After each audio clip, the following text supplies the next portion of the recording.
Hi, my name is Sam with Shutter 16 Magazine, and tonight I'm sitting down with one of my favorite bands in the tri-state area, Black Locust, a young alternative group based out of Frederick, Maryland. Can you guys introduce yourselves and tell me what your role in the band is? Hi, I'm Aiden. I play guitar. I sing for Black Locust. I'm Ben. I do guitar.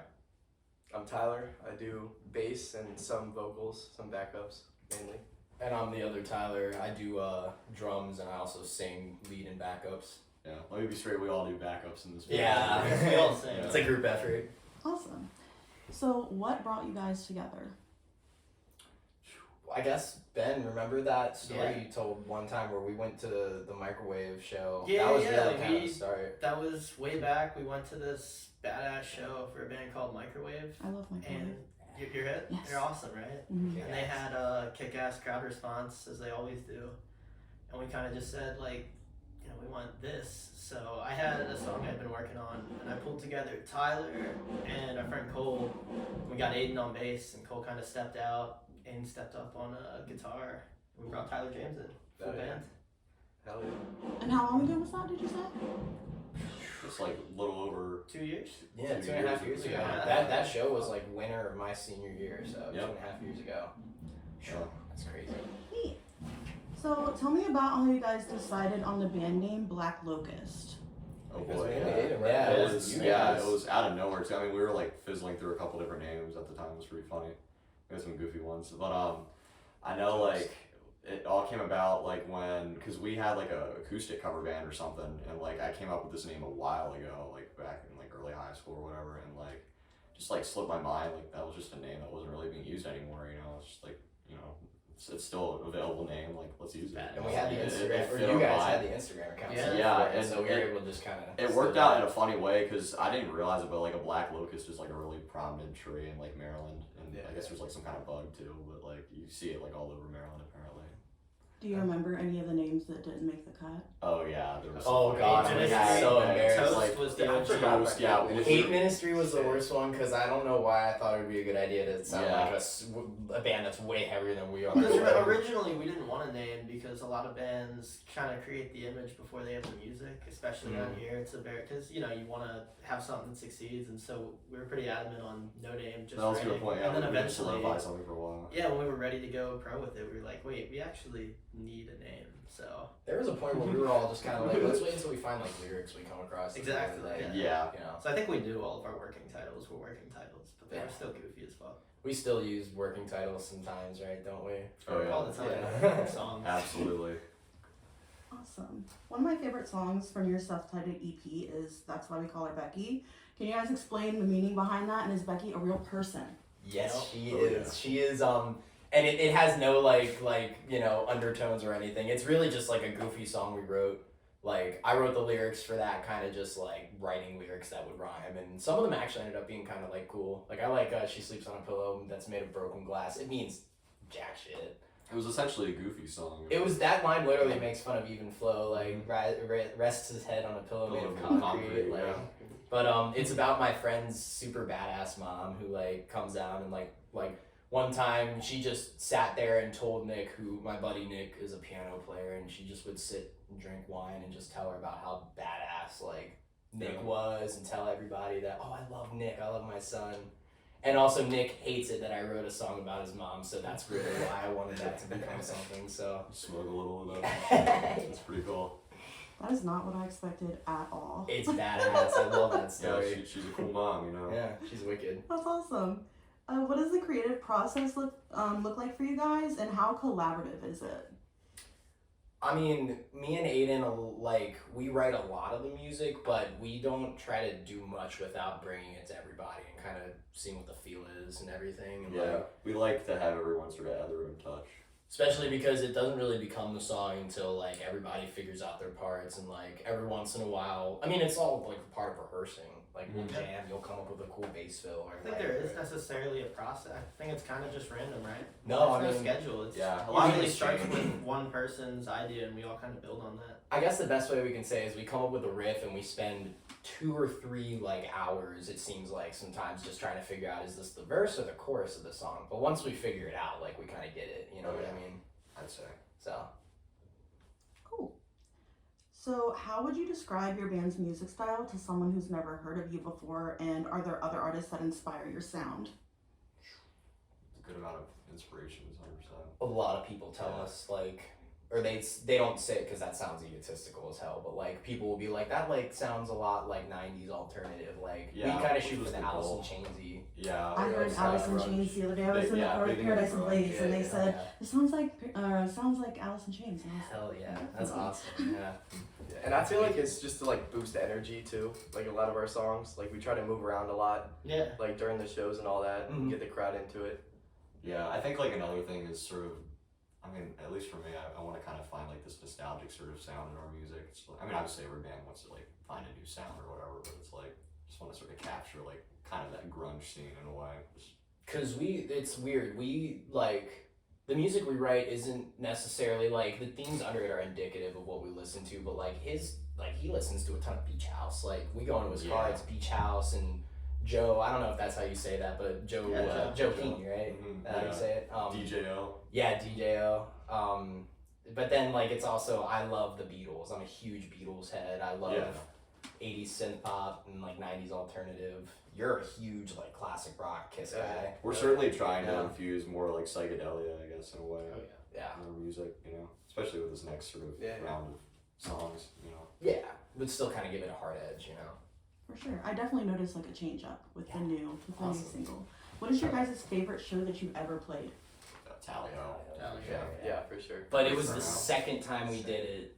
Yep. That was. It the was big one. awesome. Who do we open up for? It It wasn't. That was, wasn't the Killers Icon for Confession. Hire. Yeah. Yeah, we opened for Icon for Hire and a couple other great bands actually, and the turnout was amazing. I mean, Yeah. like, for us being the opening band, like the crowd was there already.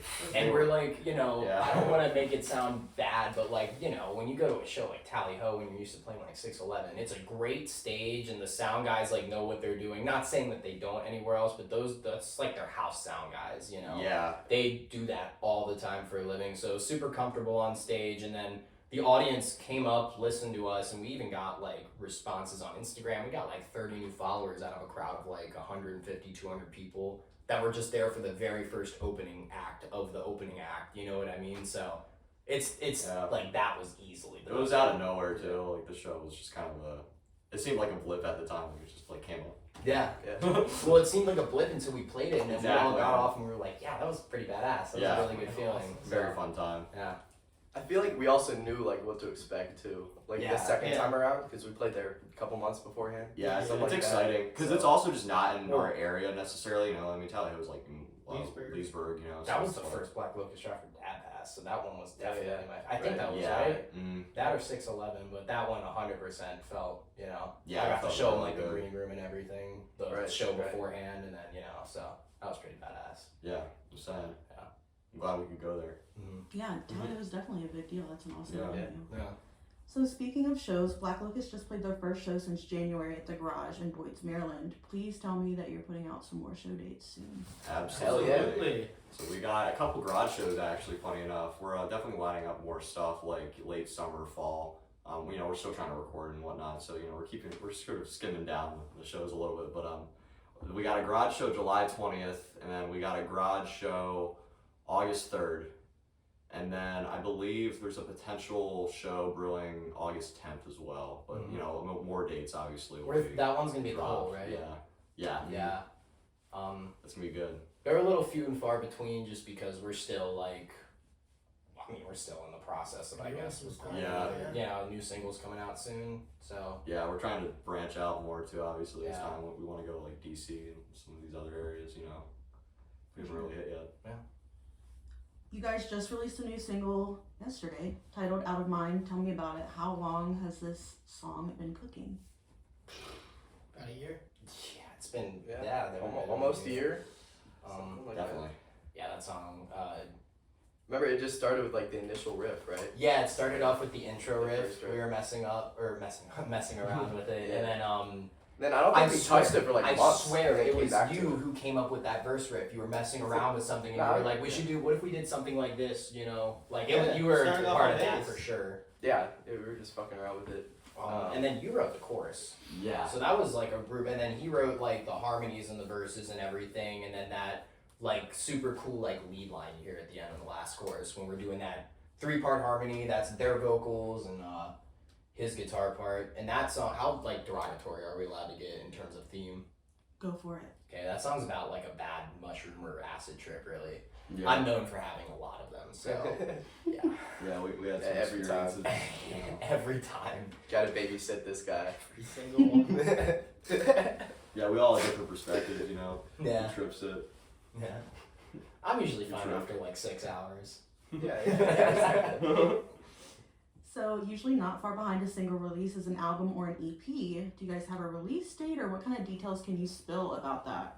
It's gonna be bigger than the last one. 100%. It's gonna be like 10 songs. I don't Obviously, have a we're date, but polishing it you up. know, stay tuned. We're Yeah. working on something. dropping another single, you Yeah. know, Yeah, before yeah. that, Releasing obviously. stuff. And the release for Out of Mind was like a little like the date was always tentative until like a few weeks beforehand. Now we're like 100% like We're locked in. we're gonna set in a date for Pick Your Poison, our next single, and when that happens, there's gonna be a lot more promotion for it. So Yeah. I guess that's the next thing to look for. We're gonna be releasing another single within the next 2 months. Mhm.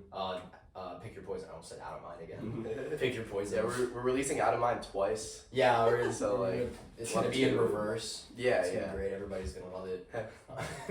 Slowed and reverbed. Yeah, exactly. Awesome. What do you call it? Yeah. Is it Nightcore? That's like the super sped up stuff. You Oh guys my know God. about that? Yeah. But yeah, no date on the EP yet, but it's coming. It's gonna be great. It's gonna kick some ass. We got our guy Phoenix who produces all of our stuff for us. He rules. He's been a big Yeah, he help. hooks us Shout up. out to Phoenix. Yeah, absolutely.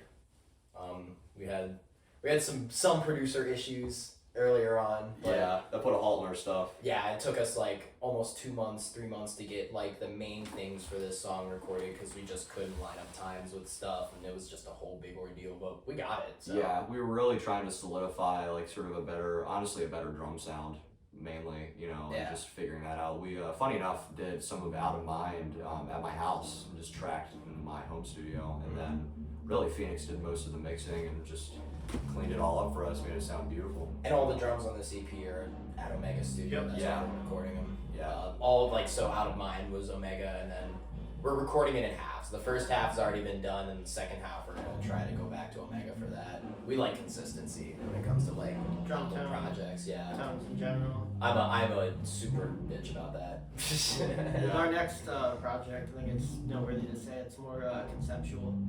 Yeah. A lot of it really ties into it. All kind of ties into each other. Well, Aiden, you had kind of a theme idea for this next EP, right? Yeah, absolutely. It definitely sort of ties more into, I mean, it really does tie into the main song in a sense. It's this idea of just like sort of falling out of place in the world.